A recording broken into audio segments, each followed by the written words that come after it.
Everyone, ইকুইপাথ ছায়েন্সৰ এই প্লেটফৰ্মলৈ মই প্ৰাঞ্জলে আপোনালোক সকলোকে স্বাগতম জনাইছোঁ। আজি আমি আলোচনা কৰিবলৈ ওলাইছোঁ ডাউন চিনড্ৰম নামৰ এটা বেমাৰৰ বিষয়ে। নিশ্চয় এই বেমাৰটোৰ বিষয়ে আপোনালোকে বহুতে হয়তো শুনা নাই, কাৰণ এই বেমাৰটো মানে যথেষ্ট ইমান জনপ্ৰিয় বেমাৰ নহয় বা ইমান আমি চৰ্চাত নাথাকে। যিসকলে ক্লাছ 12ত পঢ়ি আছে, যদি তোমালোকৰ বায়'লজি আছে তোমালোকে নিশ্চয় শুনিছা। নৰ্মেলি এই বেমাৰটো ইমান আমি মানে শুনিবলৈ নাপাওঁ। গতিকে আহকচোন এই বেমাৰটো সম্পৰ্কে আমি অকণমান আলোচনা কৰোঁ, কিনো হয়।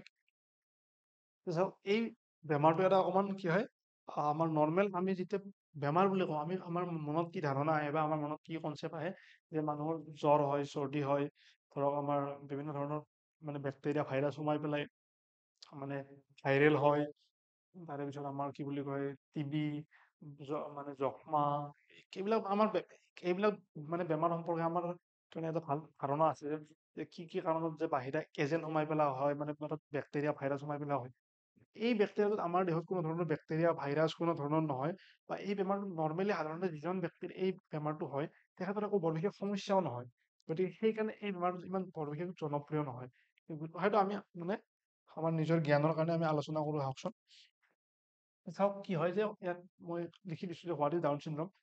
এইটো এনেকুৱা বেমাৰ যে Down syndrome is a genetic condition where A person is born with an extra copy of chromosome number 21। যে কি হয় যে এই বেমাৰটোত কি হয় যে এজন মানুহৰ সাধাৰণতে নৰ্মেলতে ক্ৰমোজমৰ সংখ্যা থাকে 23 জোৰ বা 23 জোৰ 23 পেয়াৰ, 23 জোৰ বা 46 ডাল। কি হ'ব? 46 ডাল থাকে, অৰ্থাৎ 23 জোৰ। কিন্তু এই যিবিলাক মানুহৰ এই বেমাৰটো থাকে তেওঁলোকৰ কি হয়, এই যিডাল 21 নম্বৰ ক্ৰমোজম আছে ইয়াৰ সংখ্যা কি হয়, এডাল বেছি থাকে।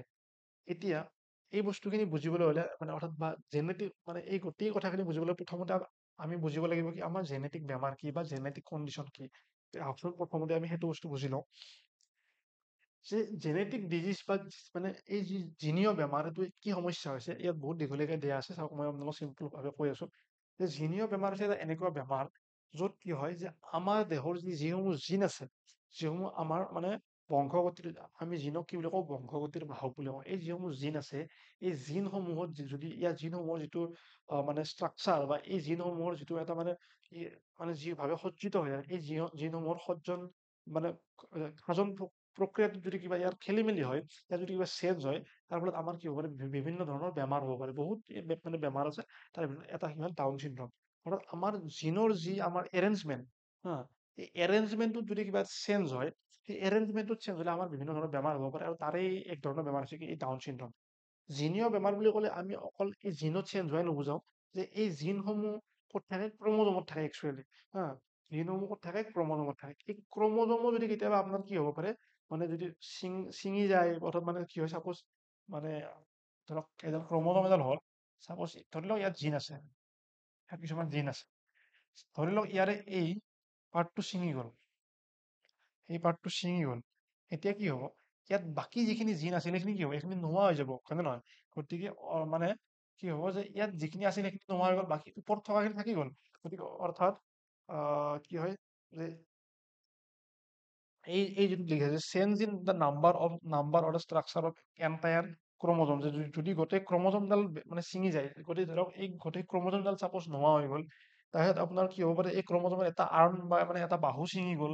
এই বিভিন্ন কাৰণতো কি হ'ব পাৰে, আমাৰ অৰ্থাৎ ইয়াত থকা জিনখিনি নোহোৱা হৈ গ'ল। অৰ্থাৎ একদম সহজভাৱে কৈছো যে যদি আমাৰ জিনৰ যিটো গঠন বা আমাৰ জিনৰ যিটো মানে এৰেঞ্জমেণ্ট, তাত যদি কিবা সলনি হয়, তাত যদি আমাৰ ক্ৰমোজমৰ আকাৰ আকৃতিত সলনি হয়, আমাৰ কি হ'ব পাৰে, বিভিন্ন ধৰণৰ জিনীয় বেমাৰ মানে মানে হ'ব পাৰে। বা এই জেনেটিক ডিজিজ বিলাকৰ এটা আৰু আন এটা মানে কাৰণ কি হৈছে আমাৰ, যে আমি কিছুমান বস্তু আমাৰ পূৰ্বপুৰুষৰ পৰা আমি কি কৰো, বহন কৰো। অৰ্থাৎ আমাৰ মানে আপোনাৰ পেৰেণ্টছৰ কিবা এটা মানে বেমাৰ আছিল, ধৰক সেই বেমাৰৰ জিনটো আপোনাৰ পেৰেণ্টছৰ আছিল, তাৰ পৰা আপোনালৈ সেই জিনটো আহিলে, আপোনাৰ যিটো অফস্প্ৰিং বা ল'ৰা ছোৱালী হ'ব, তেওঁলোকলৈ যাব, তেওঁলোকৰ পৰা নেক্সট তেওঁলোকৰ যিটো মানে জেনেৰেশ্যন আহিব, তেওঁলোকলৈ যাব। আৰু মানে এনেকুৱা ধৰণৰ বেমাৰ বিলাক যিবিলাক আমাৰ মানে জিনৰ থ্ৰুদি বা আমাৰ মানে বংশগতিত মানে থ্ৰুদি কি হয়, মানে পাৰ হৈ থাকে, এইবিলাক আমি কি কৰো, জিনীয় বা জেনেটিক ডিজিজ বুলি আমি ক'ব। আমি একদম ঘৰুৱা ভাষাত ক'বলৈ গ'লে আমাৰ যিবিলাক আমি মানে আলোচনা নিশ্চয় শুনো যে আমাৰ কি বিলাক এইজন মানুহৰ মানে এইজন মানুহৰ যিটো মানে এইটো এটা বংশগত বেমাৰ, মানে তেওঁলোকৰ গোটেই বংশটোত এই বেমাৰটো আছে।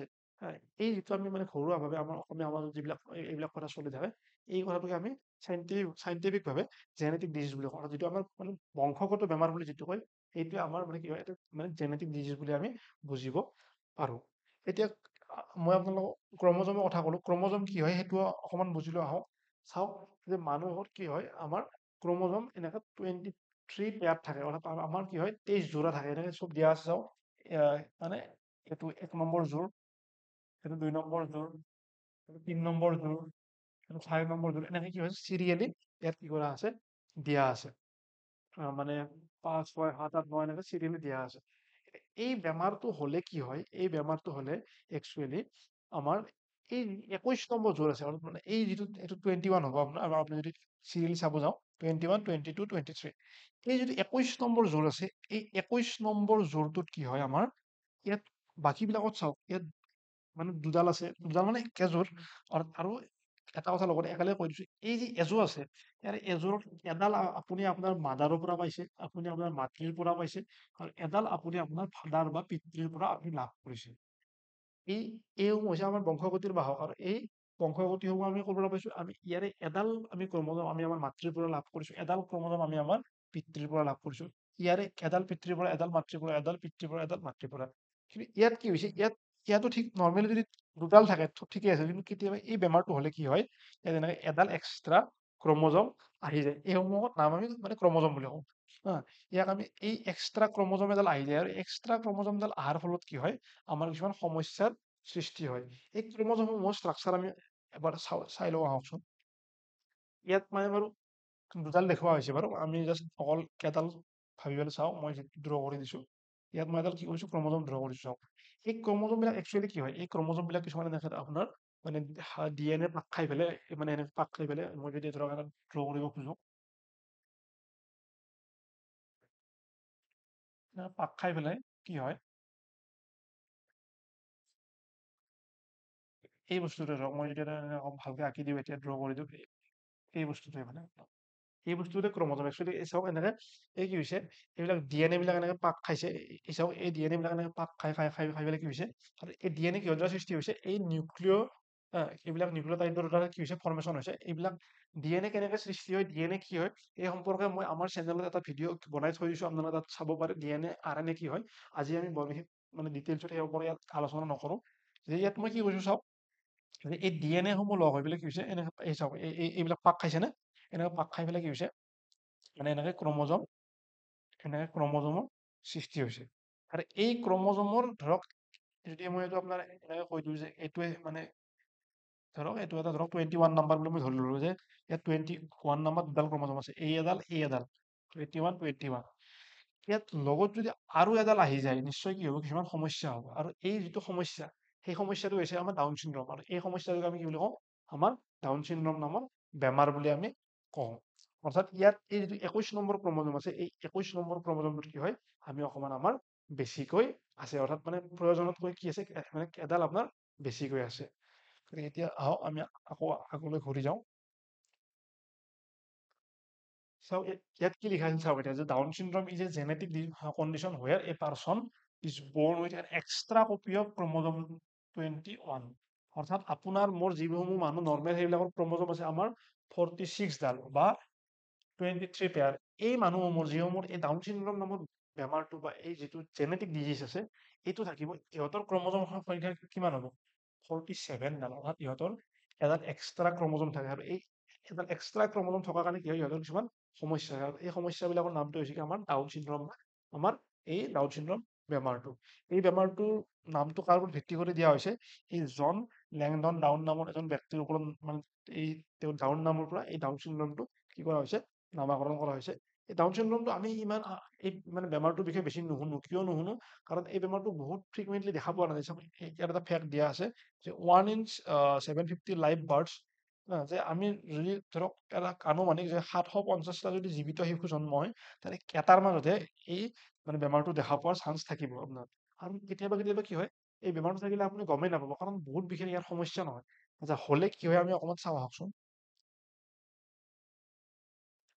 চাওক এই বেমাৰটো হলে কি হয়, মই আপোনালোকক অকণমান ইয়াত মানে দেখাব খুজিছো। চাওক ইয়াত মানে ইয়াত অকণমান এটা শিশু এটা দেখুওৱা আছে চাওক এই শিশুটোৰ মুখখন কি হৈছে অকমান মানে নৰ্মেল শিশুতকে অকমান মানে এবনৰ্মেল টাইপ এই মুখৰ পাৰ্টটো মানে আপোনাৰ বা এই শিশুটো চাব অকমান মানে অকমান জিভাখন অকমান মানে কি হয় এবনৰ্মেল হয় এই কাণৰ যিখন মানে মানে কাণখন অকমান দেখিবলৈ এবনৰ্মেল হয় এই ভৰিৰ যিবিলাক মানে মানে দুটা মানে আঙুলিৰ মাজৰ যিটো গেপ সেই গেপটো অকমান বেছি হয় এই হাতৰ চাইজ বিলাক চাওক অকমান বেলেগ হয় জিভাৰ আকৃতি অকমান বেলেগ ধৰণৰ হয় গতিকে এইবিলাক সৰু সৰু কিছুমান সমস্যা ইয়াত দিয়া আছে চাওক যে কি হ'ব আলমণ্ড শেপেড আইচ মানে চকুবিলাক কি হ'ব আলমণ্ড শেপেড হ'ব টাং that tends to stick out of the mouth যে কি হ'ব এই কি হ'ব নেট ডিঙিটো কি হ'ব চুটি হ'ব আপোনাৰ স্মল এয়াৰ কাণবিলাক কি হ'ব সৰু সৰু হ'ব আপোনাৰ বা হাত ভৰিবিলাক কি হ'ব সৰু সৰু হ'ব আপোনাৰ তাৰপিছত আমাৰ কি হ'ব যে যিবিলাক প্লামবিলাক কি আছে যে single line across the plum এইবিলাক হাতত কি হ'ব এডালে ৰেখা থাকিব আপোনাৰ তেনেকুৱা ধৰণৰ আপোনাৰ মানে বহুত বেছি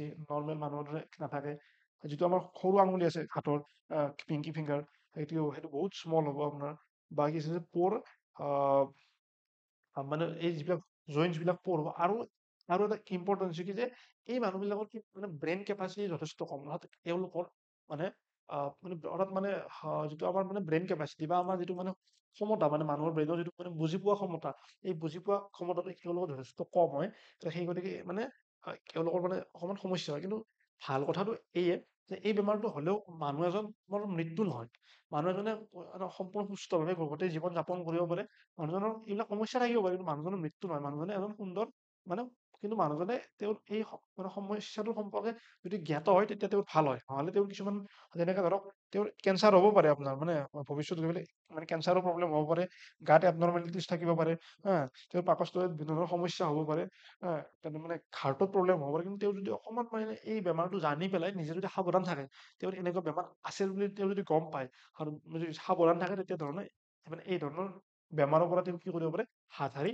থাকিব পাৰে গতিকে এই বেমাৰটো মানে জীৱনৰ প্ৰতি এই বেমাৰটো সহজ ভাবুকি লৈ নাহে কিন্তু মানে সজাগ সচেতনতা যথেষ্ট গুৰুত্বপূৰ্ণ হয় গতিকে আজি আমি এই ডাউন চিণ্ড্ৰমৰ পৰা আলোচনা কৰিলো নিশ্চয় আপোনালোকে এই বেমাৰটোৰ বিষয়ে বৰ বিশেষ আগতে শুনা নাছিলে আমি ভালকৈ আলোচনা কৰিলো কি হয় বা এই ডায়েগ্ৰামৰ সহায়ত চালো মই আকৌ এবাৰ মানে একদম চমুকৈ কৰিছো সেইটো এটা এনেকুৱা বেমাৰ য'ত কি হয় নৰ্মেল মানুহৰ ক্ৰমজমৰ সংখ্যা থাকে 46ডাল অৰ্থাৎ 23 পেয়াৰ এইবিলাক মানে মানুহৰ কি হয় 21 নম্বৰ যিডাল ক্ৰমজম আছে 21 নম্বৰ ক্ৰমজমডাল কি হয় এডাল বেছিকৈ থাকে নৰ্মেল মানুহতকৈ সাধাৰণ মানুহৰ দুডাল ক্ৰমজম থাকে এযোৰ থাকে তাৰে এডাল তেখেতে পিতৃৰ পৰা লাভ কৰে এডাল তেখেতে মাতৃৰ পৰা লাভ কৰে কিন্তু ইয়াত মানে কি হয় এডাল এক্সট্ৰা ক্ৰমজম আহে অৰ্থাৎ মানে কোনো হয়তো পিতৃৰ পৰা বা মাতৃৰ পৰা কি হয় এডাল এক্সট্ৰা ক্ৰমজম আহে যাৰ ফলত এই সমস্যাসমূহ কি হয় দেখা দিয়ে আৰু এনেকুৱা মানুহ মানে কি হয় সুস্থ সবল জীৱন যাপন লাভ কৰিব পাৰে যদি তেখেতসকল এটা নিজে ভালকৈ চলি থাকে গতিকে আজিলৈ ইয়াতে সামৰণি মাৰিছো ধন্যবাদ